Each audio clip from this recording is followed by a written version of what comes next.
Et pendant ce temps, à la Chambre des communes, le Bloc québécois est revenu à la charge pour dénoncer l'impact de ces nouvelles cibles en immigration sur le Québec. Je retrouve Alexis Brunel-Duceppe, qui est porte-parole en matière d'immigration pour le Bloc québécois. Bonsoir, Monsieur Brunel-Duceppe. Bonsoir, Mme Bégin. Donc, la nouvelle cible du gouvernement fédéral, c'est donc de 500 000 immigrants en 2025. On vient de l'entendre. Pas question pour le premier ministre François Legault d'augmenter la cible du Québec qui demeure à 50 000 immigrants par année. Si le Québec continue sur cette voie-là, est-ce qu'il est condamné à voir son poids démographique diminuer de façon drastique, je dirais, au sein de la Fédération canadienne, au Canada?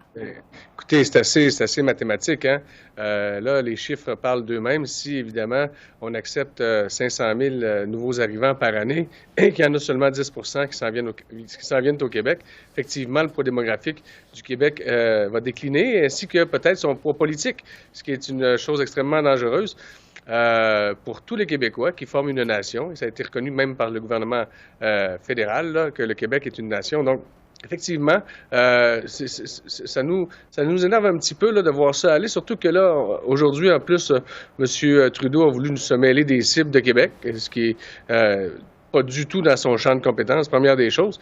Mais la deuxième des choses, IRCC est d'abord et avant tout un ministère dysfonctionnel. On a 1,8 million à l'heure actuelle de dossiers qui sont en retard.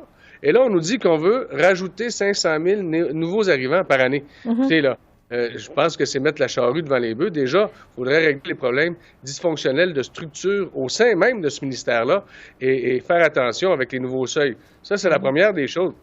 La deuxième des choses, c'est le fait français. La capacité d'accueil du Québec, elle est différente des autres provinces canadiennes parce qu'on parle français au Québec et donc on a le défi de la francisation, ce que les autres provinces canadiennes n'ont pas. Là. Bon, sur le fait français, justement, en conférence de presse hier, le ministre Fraser a affirmé que le gouvernement fédéral va déployer les efforts qui s'imposent pour augmenter l'immigration plutôt francophone, pour stopper justement le déclin de la langue française au Canada. Bon, il dit que le Québec a déjà les pouvoirs de choisir une grande partie de ces immigrants et pourrait d'ailleurs en recruter davantage. Est-ce qu'au fond, le Québec pourrait recruter plus d'immigrants qui parlent français pour protéger sa langue française? Bien, s'il avait tous les pouvoirs de l'immigration, bien entendu, mais le fédéral est dogmatique, idéologique là-dedans, et jamais Justin Trudeau acceptera de donner le plus de pouvoir en immigration au Québec. On l'a vu, c'est toujours une fin de non-recevoir maintenant. Pour ce qui est des cibles qui ont été annoncées hier par le ministre Fraser, là, pardonnez-moi, Mme Bégin, mais le fédéral a des cibles en matière d'immigration francophone hors Québec là, depuis 2004. Et depuis 2004, savez-vous combien de fois on a atteint la cible, Mme Bégin? 0. Aucune année. On a vu les cibles atteintes en matière d'immigration francophone hors Québec. Maintenant, on les met à 4,4 et les associations de défense des francophones hors Québec et des Acadiens demandent que oui, ça soit à 4,4 cette année, mais à 12 l'an prochain et à 20 en 2026. Pensez-vous vraiment que le fédéral, s'ils sont incapables d'atteindre leur propre cible de 4,4 vont être capables d'atteindre des cibles de 20 dans 2 ans? Malheureusement, c'est triste, mais c'est ça, c'est la réalité actuellement. Le fédéral se contrefout complètement du fait français en immigration, comme d'ailleurs dans plusieurs dossiers. Oui, parce que vous avez parlé de tous les pouvoirs en immigration. On sait que Québec souhaite rapatrier justement tous ses pouvoirs en matière d'immigration, incluant la catégorie de réunification familiale. C'est une demande que vous appuyez, vous, au Bloc à la Chambre des communes. Quand on sait que cette catégorie, finalement, ça représente seulement une faible part des immigrants au Québec, est-ce que vous pensez que ça viendrait changer vraiment quelque chose? Il n'y a pas juste cette catégorie-là qui est demandée par Québec. Il y a aussi, entre autres, le programme des travailleurs étrangers temporaires. Présentement, là, pour les entreprises québécoises, c'est l'horreur, la paperasse à IRCC d'essayer de faire venir des gens chez nous pour nous aider. On nous parle de pénurie de main-d'œuvre au gouvernement canadien. Là. Mais là, présentement, là, leur programme, il fonctionne juste pas. Québec demande de rapatrier ce programme-là depuis très longtemps et Ottawa, toujours, lui répond non. Et c'est le fouillis total à travers ce programme-là. Comme le programme des étudiants étrangers, la même chose. On a vu, là, il y a carrément eu du racisme envers, ça a été écrit noir sur blanc dans la réponse du gouvernement au rapport qui a été déposé par le comité immigration, là, par rapport aux étudiants provenant de l'Afrique francophone. le gouvernement a admis qu'il y avait du racisme au sein même du IRCC qui faisait en sorte qu'il y avait une inéquité entre les étudiants francophones africains et les autres étudiants étrangers qui viennent étudier au Québec et au Canada. Franchement, où on est là, M. Trudeau nous fait la morale à chaque fois, se drape dans une espèce de voile de la vertu, là, et à chaque fois, ce qu'on voit finalement, c'est que c'est bien beau pour l'image, là, mais en termes de résultats, c'est tout le temps 0 puis une barre. Bon. Ça commence à être fatigant, là. Je vais vous entendre sur les cibles en matière d'immigration pour le Québec et ce qui est proposé. Pendant la dernière campagne électorale, au Québec, bien sûr, les différents partis politiques avaient tous des cibles qui étaient différentes en matière d'immigration. Québec solidaire proposait 80 000 immigrants par année. La CAQ, évidemment, restait sur son 50 000. Le PQ, 35 000 immigrants par année.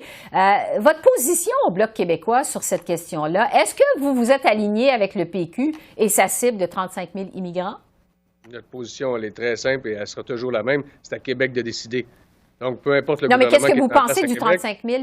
Bien, écoutez, moi, je suis pas là pour parler des chiffres que Québec va décider, là. Ce que je sais, par contre, c'est que 50 000 nouveaux arrivants au Québec, là, au prorata de la population, c'est plus que ce que les Américains font, ce que les Français font. Donc, on peut pas dire qu'on n'accueille pas beaucoup de gens au Québec. On accueille plus de gens au prorata de la population que les États-Unis d'Amérique, puis que la France. Donc, moi, les cibles de Québec, c'est Québec qui décide de ses cibles. Nous, on est là pour parler au nom de l'Assemblée nationale qui demande de rapatrier le plus de pouvoir possible en immigration. Et vous savez, là, dans le dossier de l'immigration, Mme Bégin, là, plus ça va, plus on se rend compte que non seulement on a besoin de tous les pouvoirs en immigration, mais surtout on a besoin de tous les pouvoirs tout court. C'est vraiment une bonne raison, encore une fois, qui fait la démonstration que l'indépendance du Québec, non seulement elle est nécessaire, mais elle est essentielle pour la survie de la nation du Québec. Et moi, là, depuis 3 ans que je suis élément de la Chambre des communes, je ne pensais pas être capable d'être plus souverainiste que ça.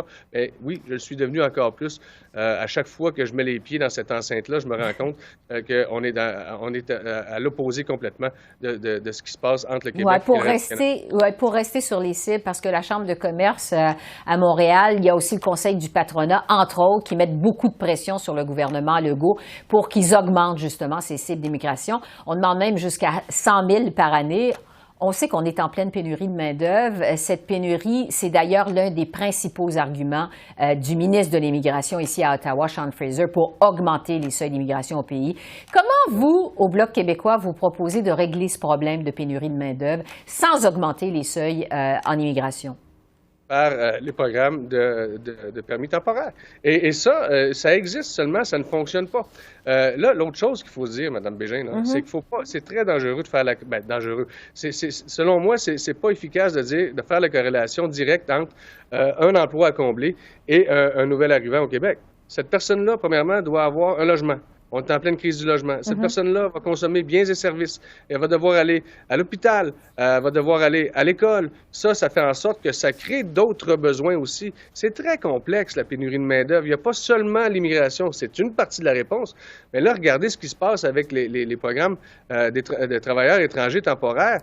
Il y a déjà une entente Canada-Québec par rapport à l'emploi que Québec gère, donc connaît mieux les besoins du Québec en matière de main-d'œuvre. Et de l'autre côté, Ottawa, lorsqu'on veut faire affaire avec eux pour le programme de travailleurs étrangers temporaires, demande une étude de marché supplémentaire aux entreprises. C'est de la paperasse à plus finir alors que c'est déjà fait par Québec. Il devrait y avoir un guichet unique.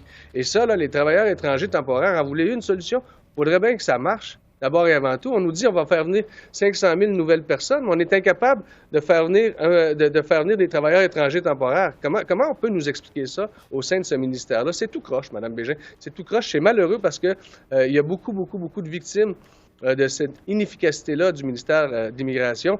Les premières victimes étant les nouveaux arrivants qui voient leur dossier vivre des délais insupportables pour la plupart de ces gens-là. Ensuite, nos entreprises, nos universités, nos cégeps, la société québécoise. Écoutez, il y a beaucoup trop de victimes. À un moment donné, le fédéral, s'il était capable de faire sa job, il donne donc les pouvoirs à Québec. On va se laisser là-dessus. Alexis Brunel-Duceppe, député du Bloc québécois et porte-parole en matière d'immigration. Merci beaucoup. Merci, bonne soirée. Merci infiniment. Merci, au revoir.